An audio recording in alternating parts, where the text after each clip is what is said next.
Hey everybody, it's Mr. Gooch. Today we're going to take a look at the Bill of Rights and we're going to start memorizing them. Okay, this is a really cool way to trick your brain into moving into long-term memory. If we include hand gestures to what we're thinking, it has something for your brain, another thing for your brain to tie on to. And the more of those connections in your brain, the more likely that it's going to be long-term memory, which is what we want, because we want you to know these rights for the rest of your life. And we want you to know them for the next couple of years when you're going to be tested on them in high school. Okay, so the more work we do now, the easier it will be then. Okay, so you're going to be watching this video. I'm going to make 1 through 5 today, and then 6 through 10 tomorrow. I want you to actually do the hand gestures that I tell you to do, okay? Because, like I said before, it helps your brain. It's better than just a flashcard. It's better than just reading it over and over, okay? So if you turn in your packet to where it says Bill of Rights, the Bill of Rights explained, looks like this, okay? Again, this document tells you what it says in the U.S. Constitution, the Bill of Rights, and then what it says, how it would say in normal everyday language. Okay, so it helps us understand it better. Okay, so remember the Bill of Rights, where it's set out to establish our natural rights, the rights that the U.S. Says that every human gets. Okay, so that's why we put it in there. You can't take these away. So the First Amendment, I'm just going to read to you in today's language, okay? And then we're going to do the hand gestures. The First Amendment protects people's rights to practice any religion they want to, or no religion at all, to speak freely, to assemble and meet with others, to communicate with the government, and the freedom of press to publish. So those are the 5 rights that are within the First Amendment. So the first thing we do is we go 1, 5, 1, 5, 1, 5, because this reminds us that the First Amendment gives us 5 rights. The 5 rights are as follows. Okay, I'm going to shut the door because Ruby's having a lot of fun right now.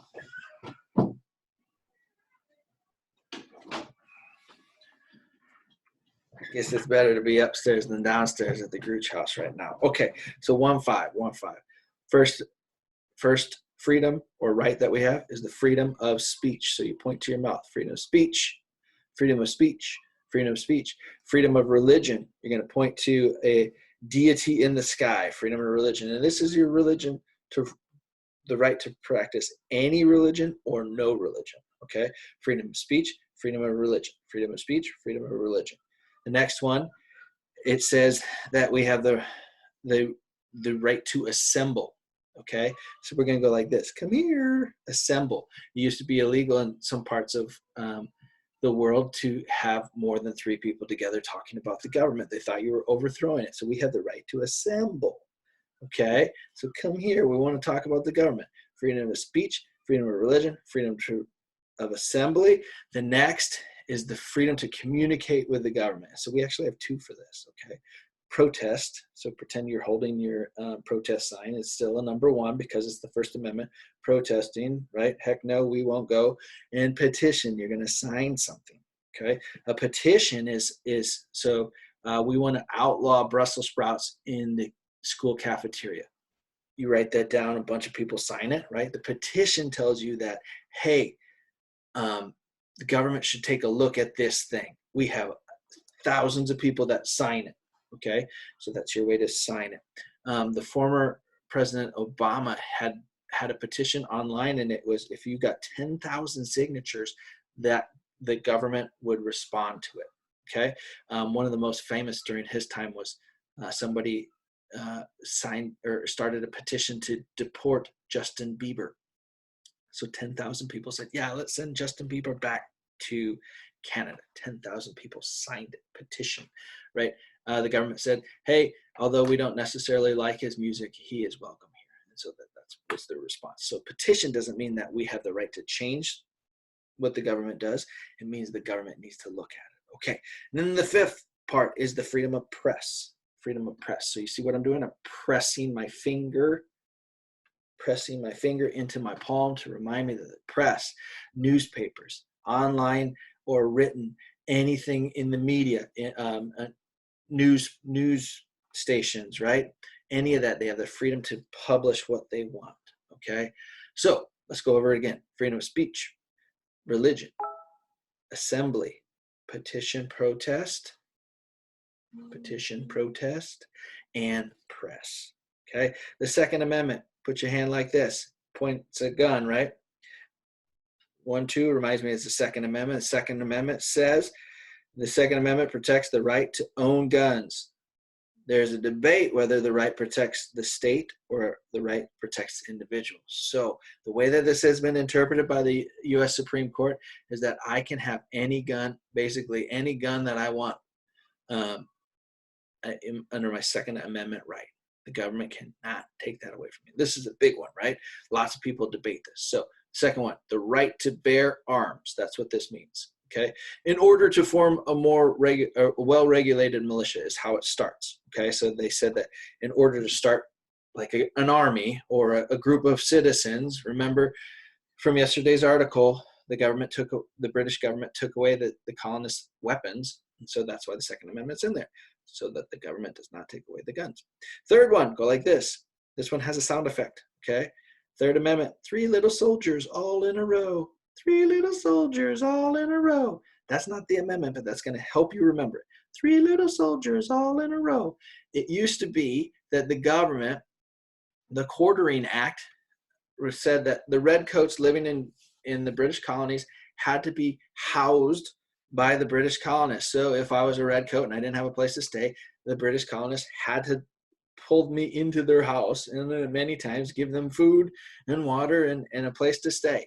Right, and you got to remember, the British redcoats, a lot of them were, that some wanted the adventure and to go to the New World, and it was paid for. Okay, some were in poverty, and it was a good way to get out of that. Some were given the choice of either spending time in jail or enlisting in the army, and so you have a lot of younger, adventure-seeking males living in the colonies, with not a lot of supervision, not a lot of stuff to do unless it was a time of war, and a lot of drinking. And so you'd have all these rowdy drunks or drinking soldiers that lived in your house. Can you imagine that? That might not be that fun. So now we have this protection. The Third Amendment outlaws the government from sending a soldier to your house and say, hey, I get your spare bedroom, or I'm sleeping in your garage, or I'm taking your bed. Okay, can't do that unless it's a time of war, and even in that time, Congress has to pass special legislation. Okay, so First Amendment, we've got freedom of speech, freedom of religion, freedom of press, freedom of assembly, freedom of protest and petition. Second Amendment is the right to bear arms. Third Amendment, we don't have to have soldiers live in our house unless it's a time of war and there's special legislation. The fourth one, go like this. 4, number 4, po-po at the door. Number 4, po-po at the door. The Fourth Amendment reads in our article, the Fourth Amendment protects the people from the government improperly taking property, papers, or people without valid warrant based on probable cause or good reason. So the government cannot come into your house. The government cannot search your body, cannot search your car, cannot take your things without a warrant. A warrant is the judge has looked over it and says there's probable cause that there's a crime here, so the government can do that. So one of the big ones that comes up in schools is lockers. Can we go into your locker without a warrant? Yes. Why? Because it's the school's locker. Can we go into your backpack without a warrant? Not without the permission of your parents. That's your property. Okay. Now, they've ruled that if we think there's an immediate threat to a large population within the school, we can do that. But it is your constitutional right. If you get pulled over at some point and the police says, "Hey, I'm going to search you in your car," and you haven't committed a crime, then that's illegal. Okay. So they need a warrant. You often see that on TV, right? Do you have a warrant? You can't come in my house. Okay. That goes for other situations too. So most recently, there have been debates about immigration and if immigration officers can just go into a place where they think that somebody that is undocumented is living.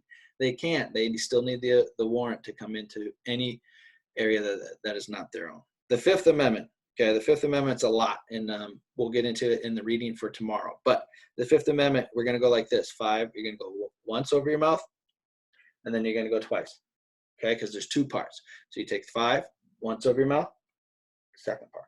It says here, the Fifth Amendment protects people from being held for committing crime unless they are properly accused of a crime, that they may not be tried twice for the same crime, which is double jeopardy, and that you need not be forced to testify against yourself, and from property being taken from you without just compensation. So there's like 4 parts. The main thing is this: in a court of law, I can plead the fifth. Plead the fifth means I don't have to answer any question that I don't want to.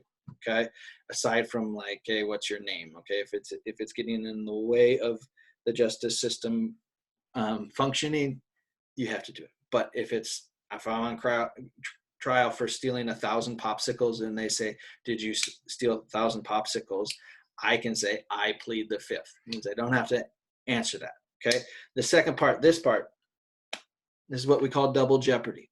Double jeopardy means you're charged and they try to convict you of the same crime twice. So those 1,000 popsicles, I go to a court and I'm found not guilty. And then they say, I don't like that. Let's do it again. Let's try him again for the exact same crime. Can't do that. It's called double jeopardy. Okay. Lots of movies are made after this, right? Somebody's found free from a murder, and then they found more evidence, or there's all these movies. Okay. So double jeopardy means I can't be tried for the same exact crime twice. That doesn't mean if I was tried for stealing 1,000 popsicles in March and I was found not guilty, and then I'm tried again for stealing, they think I stole it again in June, that's a different crime. Okay, so that's it. The other things that it covers is they can't just take my stuff. Sometimes the government can take your things. Like, let's make a big highway and we're going through Mr. Gruch's backyard. They can take my property to do that because it's for the common good, but they have to compensate me to what it's worth. Okay. And then finally, you can't be held for a crime unless you've been accused and it's an appropriate amount of time. Now, why is this one? Well, it used to be that you get locked in the Tower of London indefinitely. The king thought you did something wrong, lock him up. Are we going to give him a trial? Probably not, right? This one comes up a little bit later with our speedy trial too. But they used to be able to hold you without really accusing you of a crime. That's a big deal. Okay, so let's quickly go through them one more time. First Amendment, 15151515, freedom of speech, freedom of religion, freedom of press, freedom of assembly, freedom of protest and petition. Second Amendment, right to bear arms. Pew, pew, right? Right to bear arms. Third Amendment, 3 little soldiers all in a row. I don't have to keep soldiers in my house. Number 4, popo at the door. Warrant, need a warrant to come into my house to search my things or take my things. And they need to have probable cause that I'm committing a crime. And then the Fifth Amendment, plead the fifth. Double jeopardy. Plead the fifth. I don't have to say something in court that will incriminate me. Double jeopardy. You can't charge me for 2 crimes, for the same crime twice. Okay? And then it's got some other stuff too that we'll explore in tomorrow's article. All right, take care. Play this a couple times. Get these memorized. They are your right.